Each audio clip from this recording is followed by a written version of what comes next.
दोस्तों नमस्कार। आज हम लोग कक्षा 10वीं का 2026 के लिए कुछ साइंस के इंपॉर्टेंट ऑब्जेक्टिव क्वेश्चन को देखने वाले हैं, जो 2026 के एग्जाम की दृष्टि से बहुत ही इंपॉर्टेंट होने वाला है। अगर आपको वीडियो अच्छा लगे तो चैनल को लाइक, सब्सक्राइब और बेल आइकन प्रेस कर देना, क्योंकि वीडियो का नोटिफिकेशन आपको समय समय पर मिलती रहेगी। तो आइए इस वीडियो को शुरू करते हैं। मैं इस वीडियो में जो भी क्वेश्चन बताने वाला हूँ, यह क्वेश्चन 2026 की दृष्टि से बहुत ही महत्वपूर्ण है। तो इस वीडियो को अच्छे से देखना और इस क्वेश्चन को अच्छे से समझ लेना।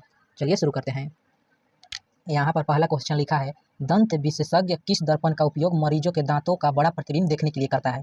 दंत विशेषज्ञ किस दर्पण का उपयोग करते हैं मरीजों के दांतों को बड़ा देखने के लिए? तो बड़ा प्रतिबिंब अवतल दर्पण बनता है। इसके ऑप्शन नंबर 20 सही हो जाएगा। कौन सा लेंस अपसारी लेंस भी कहलाता है? कौन सा लेंस अपसारी लेंस भी कहलाता है? तो अपसारी लेंस अवतल लेंस कहलाता है। इसका ऑप्शन नंबर सही हो जाएगा। याद रखना, अपसारी लेंस अवतल लेंस कहलाता है और अभिसारी उत्तल लेंस कहलाता है। और यहाँ पर लिखा है, पुतली के साइज को कौन नियंत्रित करता है? पुतली के साइज को कौन नियंत्रित करता है? तो पुतली के साइज को पक्षमावी पेशियां नियंत्रित करते हैं। इसका ऑप्शन नंबर सही हो जाएगा। किस दृष्टि दोष को अवतल और उत्तल दोनों लेंसों से बने द्विफोकसी लेंस द्वारा संशोधित किया जा सकता है? तो अवतल और उत्तल दोनों में जरा दूरदृष्टि होता है। एक प्रयोग में अवतल दर्पण द्वारा किसी बिंब का प्रतिबिंब एक पर्दे पर प्राप्त किया जाता है। अवतल दर्पण द्वारा एक पर्दे पर प्रतिबिंब प्राप्त किया जाता है। दर्पण की फोकस दूरी को निर्धारित करने के लिए प्रयोगकर्ता को मापने की जरूरत है। क्या मापने की जरूरत है? यहाँ पर इसका ऑप्शन नंबर दर्पण तथा पर्दे के बीच की दूरी को और दर्पण तथा बिंब के बीच की दूरी को, यहाँ पर दोनों की मापने की जरूरत है। तो इसीलिए इसका ऑप्शन नंबर सी सही हो जाएगा, ए और बी दोनों। और यहाँ पर लिखा है, शब्दकोश के छोटे अक्षरों को पढ़ने के लिए किस लेंस का उपयोग करना पसंद करेंगे? या किस लेंस का पसंद करेंगे? तो यहाँ पर लिख देंगे 5 सेंटीमीटर फोकस दूरी का उत्तल लेंस को। ऑप्शन नंबर सी सही हो जाएगा। और यहाँ पर लिखा है, निम्नलिखित में से कौन विद्युत विभवांतर का एसआई मात्रक है? विभवांतर का एसआई मात्रक है। विभवांतर का एसआई, तो यहाँ पर इसका ऑप्शन नंबर विभवांतर का विद्युत विभवांतर का एसआई मात्रक वोल्ट होता है। इसका ऑप्शन नंबर सही हो जाएगा। यहाँ पर लिखा है, लघु पतन शॉर्ट सर्किट के समय परिपथ में विद्युत धारा का मान, विद्युत धारा का मान क्या हो जाता है? शॉर्ट सर्किट होता है, विद्युत धारा का मान बहुत ही अधिक बढ़ जाता है, इसलिए इसका ऑप्शन नंबर सही हो जाएगा।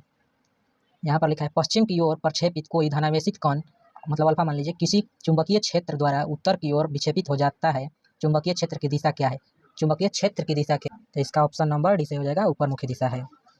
तो यहाँ पर लिखा है, तांबे के तार की एक आयताकार कुंडली किसी चुंबकीय क्षेत्र में घूर्णी गति कर रही है। कौन गति कर रही है? घूर्णी गति कर रही है, घूर्णी गति। तो इस कुंडली में प्रेरित विद्युत धारा की दिशा में कितने परिभ्रमण के पश्चात परिवर्तन होता है? तो कितने परिभ्रमण के साथ परिवर्तन होगा? तो यहाँ पर आधे होगा। आधा मतलब चक्कर लगाएगा, तो यहाँ पर परिभ्रमण में परिवर्तन हो जाएगा। किसी विद्युत धारावाही सीधी लंबी परिनालिका के भीतर चुंबकीय क्षेत्र, धारावाही सीधी सीधी मतलब सीधा लंबी परिनालिका के भीतर, तो इसका ऑप्शन नंबर होगा, तो यहाँ पर सभी बिंदुओं पर समान होता है। इसका ऑप्शन नंबर डी सही हो जाएगा। यहाँ पर लिखा है, स्वर कुकर के लिए कौन सा दर्पण सर्वाधिक उपयुक्त होता है? स्वर कुकर के लिए अवतल दर्पण सबसे उपयुक्त होता है, क्योंकि यह प्रकाश को फैलाता भी है। चिपको आंदोलन का मुख्य उद्देश्य संरक्षित करना था। चिपको आंदोलन का मुख्य उद्देश्य क्या था? वृक्ष को संरक्षित करना, जिससे लोग वृक्ष में चिपक कर पेड़ों की रक्षा करते थे। निम्नलिखित में किस विलयन का उपयोग दीवारों की सफेदी करने के लिए किया जाता है? दीवारों की सफेदी करने के लिए किया जाता है, तो इसका ऑप्शन नंबर बी सही हो जाएगा। CaOH2 whole twice, CaOH whole twice, Na2SO4 plus BaCl2 तीर के निशान BaSO4 प्लस 2NaCl, ये कौन सी अभिक्रिया है? तो यह द्विविस्थापन अभिक्रिया है। इसका ऑप्शन नंबर सी सही हो जाएगा। निम्नलिखित में से कौन सा बुझा हुआ चूना है? निम्नलिखित में कौन बुझा हुआ चूना है? तो बुझा हुआ चूना का सूत्र CaOH होल ट्वाइस होता है। इसका ऑप्शन नंबर बी सही हो जाएगा।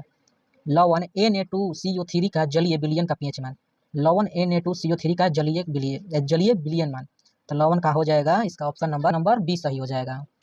7 से अधिक होता है Na2CO3 का जलीय विलयन मान। बॉक्साइट किस धातु का महत्वपूर्ण अयस्क है? बॉक्साइट एल्युमिनियम का महत्वपूर्ण अयस्क है। लोहा एवं इस्पात को जंग से सुरक्षित रखने के लिए उन पर किस धातु की पतली परत चढ़ाई जाती है? तो लोहा एवं इस्पात को जंग से बचाने के लिए जिंक जस्ता की परत चढ़ाई जाती है, जिसका संकेत Zn होता है। इसका संकेत Zn होता है। किस रासायनिक यौगिक को गर्म करने पर प्लास्टर ऑफ पेरिस प्राप्त किया जाता है? किसको गर्म करने पर प्लास्टर ऑफ पेरिस प्राप्त होता है? तो इसका ऑप्शन नंबर सी सही हो जाएगा, चूना और पत्थर को। नहीं, यहाँ पर चूना पत्थर नहीं होगा, यहाँ पर जिप्सन हो जाएगा, जिप्सन हो जाएगा। ऑप्शन नंबर बी सही हो जाएगा, जिप्सन। यहाँ पर लिखा है, प्रोपेनॉन में उपस्थित प्रकार्यात्मक समूह है। प्रोपेनॉन में प्रकार्यात्मक समूह है, तो इसका ऑप्शन नंबर सी हो जाएगा, 1 bond C, 1 bond double bond O। Acetic अम्ल का IUPAC नाम है। एसिटिक अम्ल का IUPAC नाम एथेनोइक अम्ल होता है। इसका ऑप्शन नंबर ए सही हो जाएगा। विद्युत अपघटनी परिष्करण में अशुद्ध धातु को बनाया जाता है।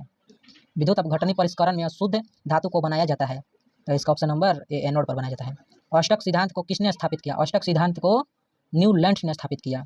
आधुनिक आवर्त नियम के अनुसार तत्वों का गुणधर्म परमाणु संख्या का आवर्त फलन होता है। इसका ऑप्शन नंबर बी सही हो जाएगा। निम्नलिखित में कौन सा आयन लाल लिटमस विलयन को नीला कर सकता है? लाल को नीला करने वाला कौन सा है अम्ल?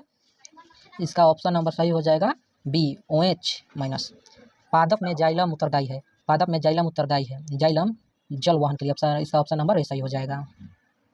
निम्नलिखित में किसे कोशिका का ऊर्जा मुद्रा के रूप में जाना जाता है? किसे ऊर्जा मुद्रा का रूप में जाना जाता है? तो इसका ऑप्शन नंबर बी सही हो जाएगा ATP को। पत्तियों में गैसों का आदान प्रदान कहाँ होता है? पत्तियों में गैसों का आदान प्रदान रंध्र के द्वारा होता है। इसका ऑप्शन नंबर बी सही हो जाएगा। हृदय से रक्त मतलब रुधिर को संपूर्ण शरीर में पंप किया जाता है। हृदय से रक्त को पूरे शरीर में पंप कौन करता है? तो इसका ऑप्शन नंबर सी सही हो जाएगा। अलिंदों द्वारा पूरे शरीर में रक्त को पंप किया जाता है। कौन सा पादप हार्मोन पत्तियों के मुरझाने के लिए उत्तरदायी है? तो पत्तियों को मुरझाने के लिए उत्तरदायी एब्सिसिक अम्ल होता है। इसका ऑप्शन नंबर सी सही हो जाएगा। जड़ का अधोगामी वृद्धि है। जड़ का अधोगामी वृद्धि गुरुत्वानुवर्तन है। इसका ऑप्शन नंबर बी सही हो जाएगा। पॉन्स मेडुला और अनुमस्तिष्क, यह कौन मस्तिष्क है? अग्र मस्तिष्क, पश्च मस्तिष्क, प्रमस्तिष्क। इसका ऑप्शन नंबर सी सही हो जाएगा। पश्च मस्तिष्क का हिस्सा है। पॉन्स मेडुला और अनुमस्तिष्क पश्च मस्तिष्क का हिस्सा है। निम्नलिखित में कौन सी अनैच्छिक क्रिया नहीं है? निम्नलिखित में कौन सी अनैच्छिक क्रिया नहीं है? अनैच्छिक क्रिया मतलब अपने पर इच्छा से ना कर सकेला। तो इसका ऑप्शन नंबर बी सही हो जाएगा, चबाना। अलैंगिक जनन मुकुलन द्वारा होता है। अलैंगिक जनन मुकुलन द्वारा किस में होता है? अलैंगिक जनन मुकुलन द्वारा किस में होता है? तो इसका अलैंगिक जनन होता है ईस्ट में होता है। इसका ऑप्शन नंबर बी सही हो जाएगा। शुक्राणु का निर्माण होता है। शुक्राणु का निर्माण होता है। तो इसका ऑप्शन नंबर ए सही हो जाएगा, वृषण में। इसका ऑप्शन नंबर ए सही हो जाएगा, वृषण में। पुष्प का कौन सा भाग फल बनता है? पुष्प का कौन सा भाग फल बनता है? पुष्प का कौन सा भाग फल बनता है? तो इसका ऑप्शन नंबर डी सही हो जाएगा, अंडा से फूल बनता है। लिंग गुणसूत्र का पूर्ण जोड़ा पाया जाता है। इसका ऑप्शन नंबर ए सही हो जाएगा, पुरुष में। 38 के ए।